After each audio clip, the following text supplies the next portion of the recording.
శ్రీనివాస ఘట్టంలోని శ్రీ ప్రకృతి రావణ బ్రహ్మ శివాలయ క్షేత్రంలో వేంచేసి ఉన్న బ్రహ్మసూత్ర మల్లన్న స్వామివారి ఆలయంలో సోమవారం ప్రత్యేక పూజలు చేశారు.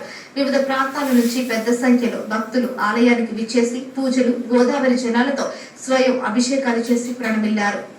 అనంతరం కొవ్వూరు బ్రిడ్జిపేట వాత్సవ్యులు దుర్గాప్రసాద్, నాగలక్ష్మి దంపతులు భక్తులకు అన్నప్రసాద వితరణ చేశారు. దుర్గాప్రసాద్, నాగలక్ష్మి దంపతుల కుమారుడు పాసుదుర్గా సాయిరాం పుట్టినరోజును పురస్కరించుకుని స్వామివారి సన్నిధిలో అన్నదానం చేశారు. ఆలయ నిర్వాహకులు అనపర్తి శివరామకృష్ణ, శివసేవకులు ఈ కార్యక్రమాలను పర్యవేక్షించగా గౌతమ్ కుమార్, భక్తులు పాల్గొన్నారు.